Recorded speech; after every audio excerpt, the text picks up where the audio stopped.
All right, everybody, welcome back to the TXRF podcast. Another great episode for y'all today, but first I wanted to mention a couple things. First is my SeatGeek code, which I mentioned it last time. It is TX Rangers. You'll save $20 off your first purchase of $50 or more. So if you want to catch a game late in the season here, maybe go get a promotion, maybe just see the team because, it's a historic season for better or for worse, So that is something that is out there. I think it's on the description of this, depending on where you're watching it. I know for sure on Spotify, Anchor, and YouTube, but I digress. And speaking of Anchor, the other thing I wanted to mention was we are now up to 46 out of 50 unique listeners as of the time of recording this.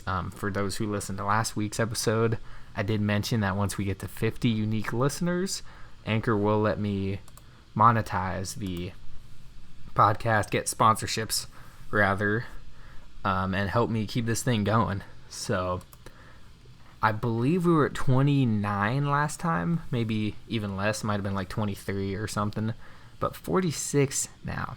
So I really appreciate the support here, guys, and we're going to keep it going because it's been fun to do. Eventually I will have fans on here, hoping to maybe get some more interviews soon. It feels like I've been saying that almost every week, but fans will for sure be on here sooner rather than later. So jumping right into it, though, the first thing that I do want to talk about is the current state of the Rangers farm system. Last episode, I went in depth a lot about just how all of the teams are doing, but this was a very recent report from Baseball America, which, if you're unfamiliar, Baseball America is the end-all be-all of prospects. Pretty much they rank prospects, they rank teams, and their respective farm systems. And in the mid-season report for the Rangers, they were ranked 11th in all of MLB for their farm system. For reference here, at the beginning of the season, or before the season rather, they were 24th. So they bumped all the way up, largely in part due to drafting Jack Leiter, having guys like Josh Young and Sam Huff and Cole Winn just absolutely pop off, having those trades with the Yankees, and even Spencer Howard from the Phillies in the Gibson and Kennedy trade. So it's been a pretty impressive rise, and I wanted to mention this as well because I did see it on a tweet, I think. A comparison to kind of what they're doing here right now is in 2007, the farm was ranked 28th, and it went up to 4th in 2008. So this could potentially be the same kind of thing, 2020, or rather 2021, it would be 24th, and then 2022, it could be 4th. I have no idea, So they've done it before, and I believe this is when JD was still there, so JD haters, just remember that one, I guess. I don't know. So that's been great news. The top 100 guys currently that Texas has are Jack Leiter, Josh Young, and Cole Winn. I would expect Sam Huff to be moving up there if he can stay healthy and keeps doing what he's been doing. That will certainly help the farm rankings here, as well as guys like Dustin Harris, Ezekiel Duran, and Josh Smith getting more playing time and really getting built into this farm system. So that is all fantastic news. And I wanted to go through the top 10 Rangers prospects right now according to the official MLB.com website. Of course, at the top, you got Josh Young, Sam Huff, Cole Winn, Maximo Acosta, which is a shortstop. He's in the Arizona Rookie League right now, 18 years old, so he's got a little bit to go.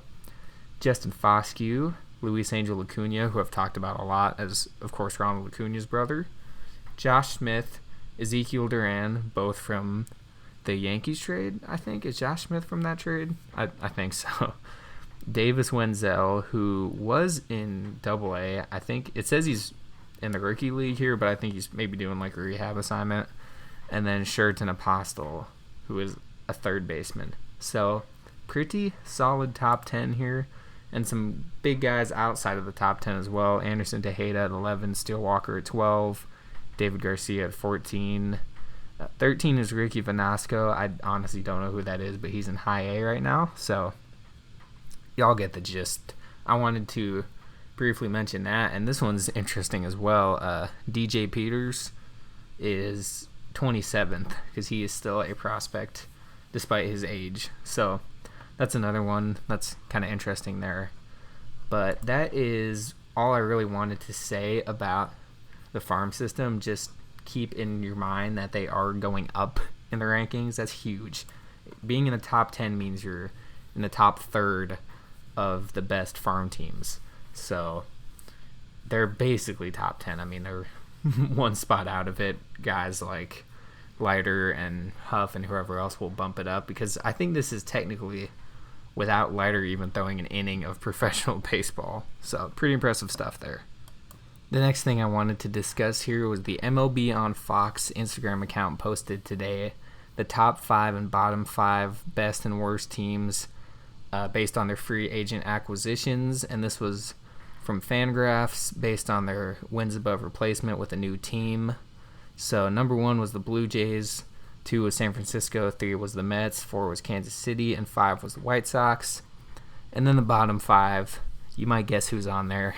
The Diamondbacks, the Cubs, Twins, Phillies, and last but certainly, well, actually it is objectively least, us. And it's a bit of an unfair statement to just say, oh yeah, they had the worst season or off season ever, out of all the teams this season.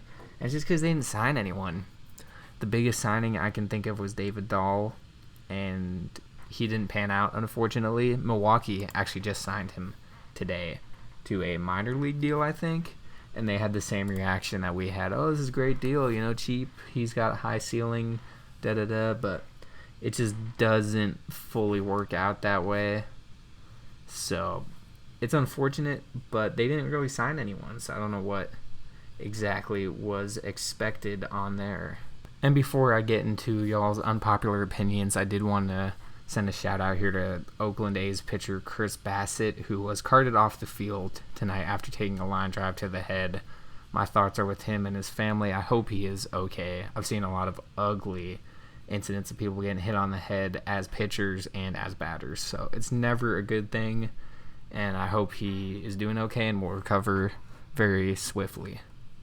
Alright, with all that out of the way now, let's get into y'all's part of the podcast here, the unpopular opinions from fans. So I'm going to start with the YouTube ones here. I got 6 comments on the one I posted on YouTube, and I got about a dozen on Instagram. So I was going to make it a video, right? And just kind of have like quick, snarky responses to people and their opinions or whatever, but I figured it would be best suited and perhaps more entertaining if I just went with the podcast format where I can talk forever. So let's get right into it. This first one is from a user just by the name of CH, and they said, I think the current coaching staff, despite the recent struggles, needs to stay. We've seen them revive careers of Pence, Gallo, Minor, Lynn, Kennedy, Gibson, Adolis, etc. As the young prospects come up, hopefully they can keep the same success. So that one is definitely interesting. I kind of agree with it and kind of disagree with it. But, of course, these are all supposed to be unpopular opinions, so I probably won't agree with a lot of them. But that's tough to say. I can't deny that they have helped guys like all the ones he listed there. So there's no point of getting rid of them, but it definitely wouldn't hurt to get new coaching and new pitching coach, hitting coach, whatever. Maybe especially the hitting coach, because they've had a rough season of hitting, apart from guys like Adolis and Isaiah Kiner-Falefa. So I'm going to say I partially agree with that one. Moving on to the next one, though, we got a couple about John Daniels here. This one's from Dakota Beechler. I might have said that wrong. John Daniels has got to go. He keeps on trading away our good players. No wonder why we can't make it to the World Series. He should have kept Gallo and Elvis. If I was GM, I would do anything to get him back. But yeah, Daniels has got to go. So this one I've always gone back and forth on because, yes, John Daniels makes dumb decisions, but so do all GMs to an extent, right?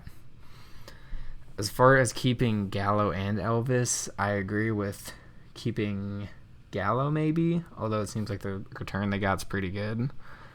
And I don't know about keeping Elvis because his contract was so much.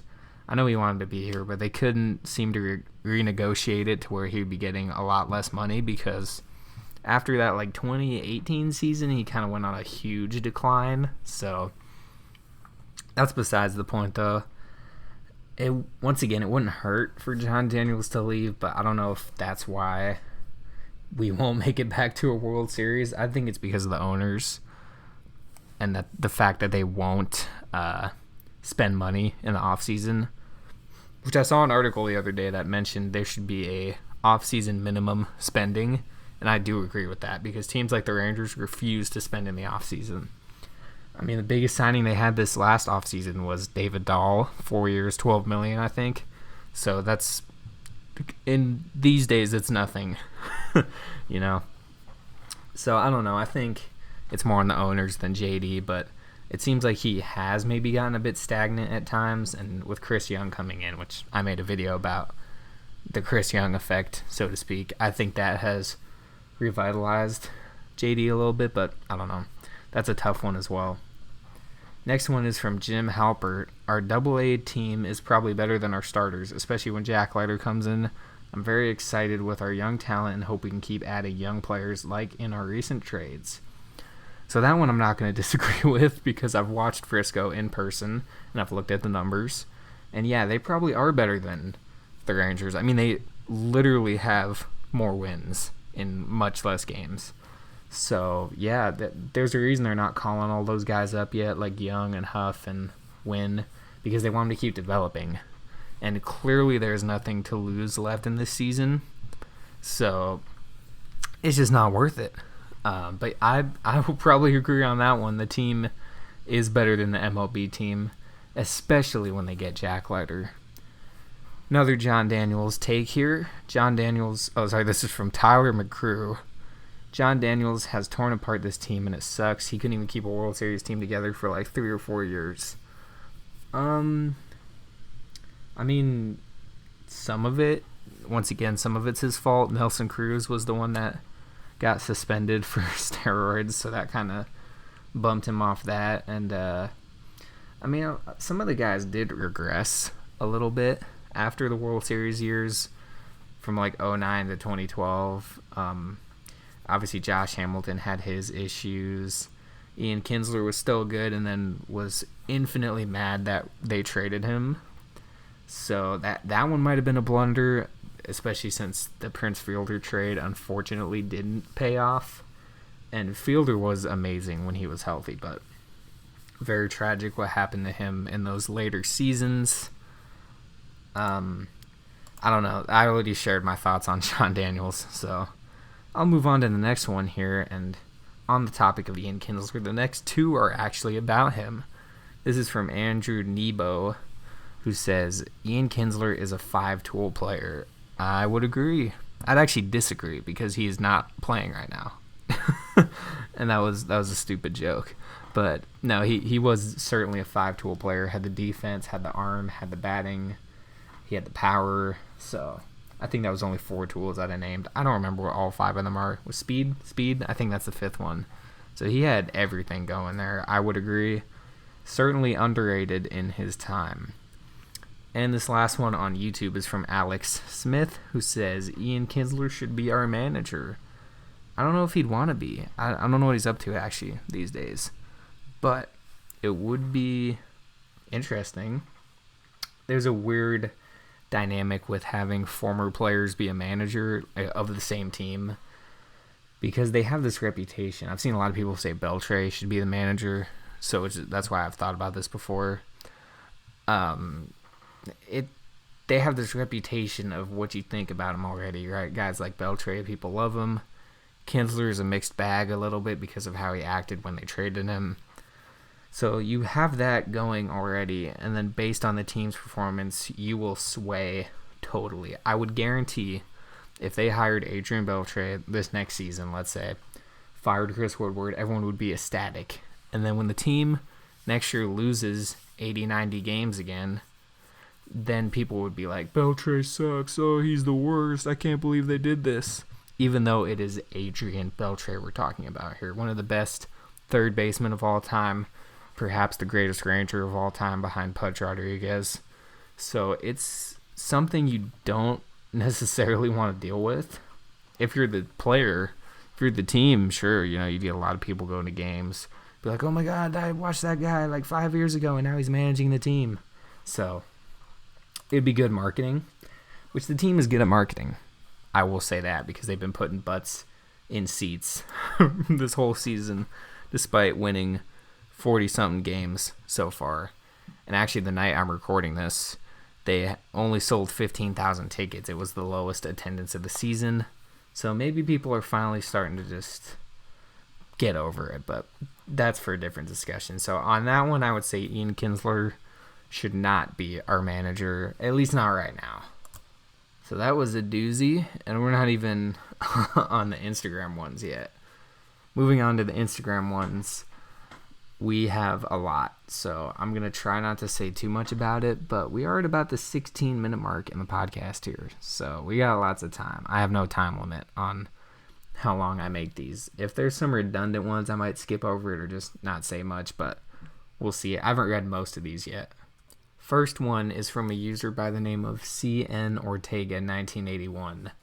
And he says, Nolan didn't do as much as y'all think he did. And for those confused, he's referring to being a partial owner and executive of the team. And I'd have to agree. JD was still the GM at this time. So, I don't know exactly what to say about that. I know I did just say that ownership is the issue more than the front office. So maybe it was a combination of that they let him go spend more money, but it was Nolan Ryan, and I think the Bushes were the ones that at the time owned the team. So, yeah, I would say he didn't do as much as people give him credit for. I think it's how I was just talking about with the manager. If you had Nolan Ryan as a manager and the team was amazing, they would say we need to bring him back, which we'll get to that later because I think someone had a comment about Ron Washington, so we'll get into that discussion later. Next one is from a user named Garden Gnome 501. Adolis Garcia is the American League Rookie of the Year. I would not say that's unpopular. He has consistently been one of the best rookies this year. I know he's technically not one by age. He's like 28, but I would say he has. I'm pretty sure he's still top 2 or 3 in all of the offensive categories. He's been pretty good on defense since Gallows left because he's had to fill in that spot. So I don't know if that's an unpopular opinion, but people are just not paying as much attention to him because of the team he's on. So if you had someone like Vlad Jr., which I don't think he's a rookie this year, so they don't have to worry about that one. But someone like him who's on the Blue Jays and such an iconic player, his father obviously, so that's a different situation. But moving on, next one is from a user named J. Gilliand 14, and they said trading all-star players every season and then getting almost nothing in return. I'm assuming they mean this is something that Texas does, or that they think they do. And I get their point. They're exaggerating. Obviously, it's not every season, but I would not say they get nothing in return. Maybe what you're thinking of is when they've traded prospects for those veteran guys like Cole Hamels, Jonathan Lucroy, Carlos Beltran. And the Hamels one was a good trade. It sucked at the time that they had to give up who they had to give up, but ended up paying off because Hamels did his job. He pitched pretty darn well from the time they traded him to the time they eventually released him. And he did help them get to those postseasons. I think in the 2016 postseason, he had a rough outing, but so did everyone else. But in 2015, though, he was the one starting that Game 5, and he took him all the way as far as he could. So I would say that it is not his, or rather that they don't do that every season, but it's more of them trading the prospects for the veterans that I had the issue with. That's what you need to do when you're contending, though, so maybe that was part of it. But they don't trade all-stars away every season. They have Gallo. I thought they were going to trade Garcia. I kind of wanted them to just because I knew he would be at peak value. But really the only all-stars they got left is Isaiah Kiner-Falefa, and that's about it. I mean, they're getting some pitchers, Joe Barlow coming out doing his thing. But that was about it. They had him, Gallo. Unfortunately, Willie Calhoun hasn't been able to stay healthy. Not his fault at all, but he's all-star potential. And of course, they got him in the Yu Darvish trade. So I don't know. They don't always make the best trades, but I would say something like the Gallo trade, they did get a good return on.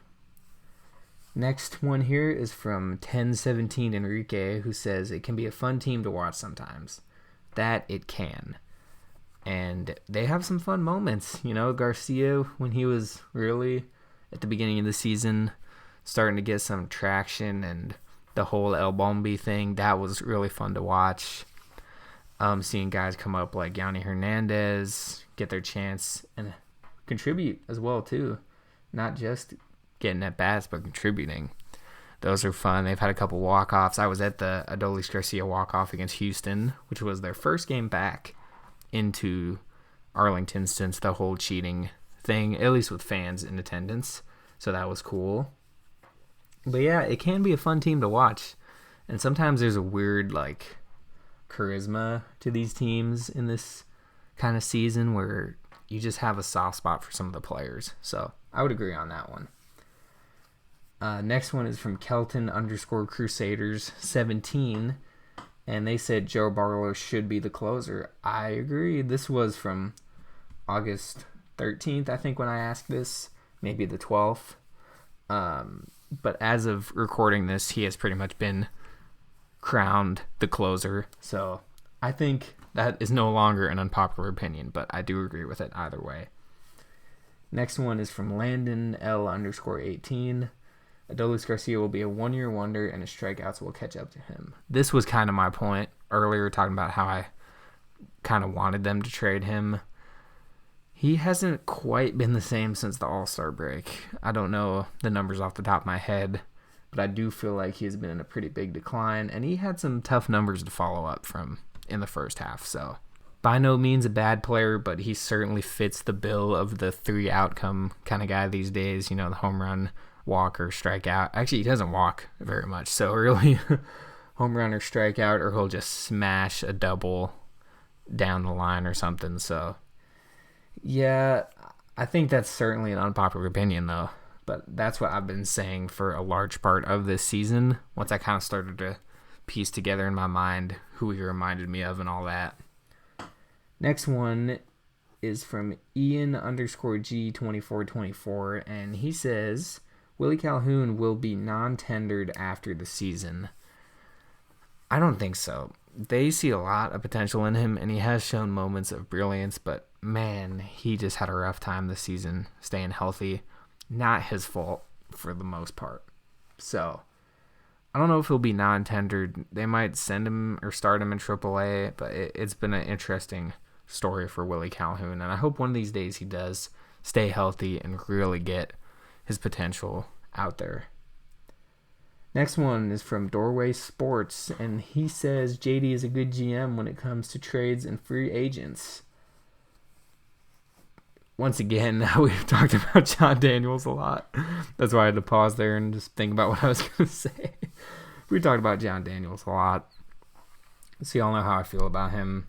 I think he is better in free agency than he is at trades, because there have been some times where, example, I wanted them to extend Ian Desmond, and he wouldn't do it, and that was the right decision for the most part. And then I wanted them to be like, oh, extend Mazzara, extend this, extend that, which those aren't really free agencies, but you know what I mean. And a lot of the times he made the right choice, and it was for the better. Only blunder was really the Odor extension. So apart from that, though, he kept Beltre. He was the one that signed Beltre. Not a lot of people remember that one. So that was a big signing. So I would say he's better at signing than he is at trading.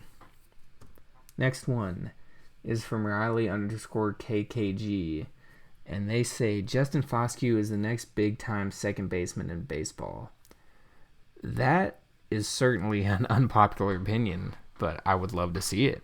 He seems like a great player, really fun guy to watch, and obviously he has power, so that's not a question. I would love for that to happen, though, but I don't know enough about him to definitively say that. This next one is the one I mentioned earlier about Ron Washington from Matthew Barlow, and he says Rangers should fire Woodward and bring back Ron Washington. I don't think I've talked about this one on any of my videos or in a podcast, but Ron Washington is not going to help this team. He was great when he was here. Statistically, the most successful coach, I think, in franchise history, based on win percentage and all that. And, of course, 2 World Series appearances, multiple playoff appearances, all that. But it was a product of its time. It's kind of this lightning in a bottle kind of thing where everything lined up with Nolan Ryan and JD and Ron Washington and all these guys. So bringing them back isn't going to magically solve everything. There is a certain amount of responsibility that goes on the manager, which throughout the season, sometimes I haven't agreed with Woodward's pitching decisions. That's the biggest thing the manager is responsible for, who's in the rotation, when am I going to pull him? And I'm nowhere near an expert, right? I've never played an inning of baseball in my life, but sometimes I've just disagreed with what he does, and that's all part of the game. However, bringing back Ron Washington isn't going to magically fix the team's issues. They could bring him back right now, and they're not going to win out the season or anything. On top of all that, he is a happy third base coach for Atlanta. He, of course, had the couple of scandals when he was here, so I don't know how that people would feel about that. It's kind of like Josh Hamilton, where, yeah, people like him, but he has done some questionable things. So I don't know. I would say no on that, though. But I wouldn't bet on it, and to me, it just doesn't make sense. But I kind of get what you're saying. It's just, it was a product of its time. So it's not going to magically fix everything. And we're down to just 4 left, y'all. This next one's from MD Cone 8, who says, recent events show that all Rangers players look good until they go to a team with actual talent. All Rangers players look good until they go to a team with actual talent. Oh, you're talking about, like, Gallo? I had to read that twice out loud here. I wouldn't say so. Statistically, Gallo's been a top 10 outfielder in the last few seasons. 2020 aside, which he still won a Gold Glove in 2020, by the way. But that season aside, he's been phenomenal, and he's always a high strikeout guy. So him being on the Yankees, they got Stanton, they got Judge, they got Odor. High strikeout team. It's kind of the perfect fit, really. I'm not sure who else you're referring to there. Gibson has been pretty good. Kennedy's been okay. But it's also about trading people at the right time. They traded them when they were at their peak value. That was my whole point. Which is why I'm still surprised about Garcia. So I wouldn't say that. I would say it's an unpopular opinion, though. So you got me on that one. But I don't know. They've had some guys who've actually gotten better when they trade them away. Regardless of what team it is. If it's the Orioles or if it's the Yankees, So that's all I have to say about that one. Next one is from Trav Russ, who says, IKF is not the shortstop of the future. I would agree on that one. Certainly a fantastic player. Very clearly defensively skilled because he played catcher, third base, and now shortstop, which are probably 3 of the hardest positions to play, in my opinion. And won a Gold Glove at third base last year. But I don't know if he is the shortstop of the future. He's definitely the shortstop of the moment, so to speak. Let me go back to that top prospect list. Yeah, I know deep in the future is certainly Maximo Acosta and Luis Angel Acuna and Josh Smith even more recently, and Ezekiel Duran. I mean, they have a lot of mid-infield prospects, so I would agree on that one. That's probably an unpopular opinion too, because they're marketing him pretty well. Next one here is from MXCXRO_10, and they said Trevino is not a long-term catcher for the Rangers. Absolutely agree on that one. Love Trevino, but they're going to have too many options here soon. Heim has clearly showed himself to be a great option for Texas, and at least for the time being. And of course, no explanation needed. They have Sam Huff, so Sam Huff's going to absolutely kill it here. I'm assuming it will be him and Heim. They might keep Trevino, but having 3 catchers becomes a bit of a balancing act. So, I don't know. I love Trevino, though, but I don't see him being the long-term catcher either for Texas. And last, but certainly not least, I guess I should have read this first. It's from A_Alejo30, who says, get John Daniels and Woodward out of the organization. I've already said my piece about both of those gentlemen. So I think we're going to end it there then, because that was the last take. And it's something I already talked about a few times here today. I hope y'all enjoyed it, though. It's been fun doing this podcast, so I really do appreciate the support. I appreciate your submissions as well. It's always fun to talk about that kind of thing. And if y'all have any ideas for future ones, let me know below. Like I said, I was going to make it a video, but I think talking for, 15 or so minutes like I just did was probably better than a video. Go in depth, a little more casual, not like a script or anything. Be sure to use my SeatGeek code as well, TXRangers, $20 off your first purchase of $50 or more. And continue to share the podcast if you can. As I mentioned, we bumped up from 20-something unique listeners to 46 within a few days. So I appreciate that. This podcast won't come out for a few days at the time of recording this, but by the time you're listening, maybe we'll already be at 50 before this one's out. So that would be cool. That is all I have for y'all today, though. Once again, thank you for listening, and I will talk to y'all next time.